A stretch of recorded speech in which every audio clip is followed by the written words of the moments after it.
What's up YouTube? I'm here to do my recap of McGregor versus Brando. I wanted to put a prediction video up, but I don't know what the hell. My computer was just frickin' just didn't want to work the other day, so I'm gonna start with the bottom, bring my way up to the top. First fight, we got Patrick the Hoodlum versus Josh Sampo.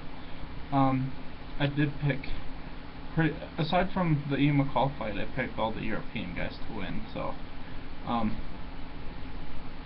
you know, I didn't know too much about Patrick. I just knew he was Irish, and I knew he was mostly a jiu-jitsu guy, and Josh is a wrestler, but Patrick showed really good boxing, and he calmed Josh with an uppercut.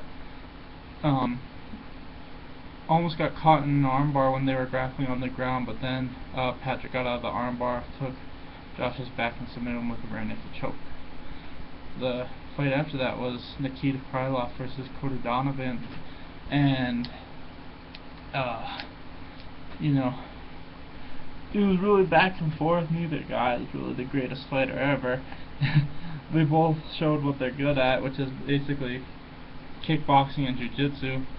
Krylov eventually got the better position and just beat him into, you know, until the ref stopped the fight. Then we had Trevor Smith versus Thor. I thought Thor looked really good in that first round. I thought he was dominating, but then he started to get tired, and he just, I don't even think it was really that he got tired. I just don't think he could get up off of his back. Once he got taken down, he had no way to get back up. So he lost the fight by decision, even though he looked like he was the better guy. He just had no answer off of his back. Then we had Cahal versus Mike King, and Mike King probably won that first round 10-8. I mean, he was just whooping Cahal's ass. And then Cahal, you know, he came back in the second one by rear naked choke, and that was a crazy fight. If you didn't see it, you should try to find it. Cahal versus King. I mean, it kind of reminded me of Frankie Edgar versus Gray Maynard, the second fight.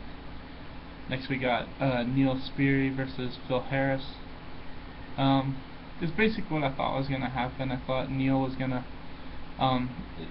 stuff all of Phil's takedowns and just outstrike him the whole fight, and he did, and he won easy decision. Then we had Ilir Latifi versus Chris Dempsey. I thought Ilir was going to win this one pretty easy just because Chris Dempsey usually fights at middleweight, and Ilir did. Ilir showed his striking's gotten a lot better, you know, working with Alexander Gustafsson, and he got a knockout really early, like 2 minutes into that first round. Alright, main card. Norman Park versus Katoni. I didn't think Katoni was going to win. I mean, you look at the fights he's had outside the UFC, he fights in these organizations where it's like pancakes almost, where you have to fight with slaps. I mean, it's super favorite towards grappling. There's no ground and pound or anything, so I knew when he came in, when he fought Norman Park was going to not throw slaps, and when they got on the ground, he's going to hit him with elbows and stuff. And he got the finish late in the second. Ian McCall versus Brad Pickett was the only fight where I didn't pick a European guy to win, and that's because I figured what Brad Pickett did in rounds 2 and 3 was what he was going to do. He just, you know, when he gets really into it, he stops throwing combinations, and you can't do that against Ian McCall. You gotta be quick, not loading up, because Ian McCall is one of the faster guys, and he's one of the most athletic guys in that weight class, and Ian McCall just won that fight pretty easily, in my opinion. Then we had Gunnar Nelson versus Zach Cummings. I thought the first round was really back and forth, and then the second, you know, I knew once it hit the ground, Gunnar would submit him, which is why Zach wasn't trying to take him down, really.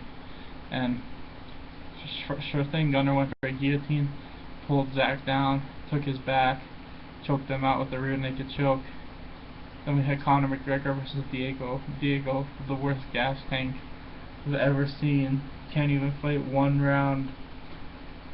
Like, he was going for a heel hook for like a minute and a half, and Conor just stacked him so he would get tired quicker, and you know, Diego just gassed out trying to go for that heel hook, which didn't seem like it was that exhausting, and then he just, you know, he finished him. It was a good card overall. I mean, if you guys didn't see it, you should try to find it. I thought every fight was really good.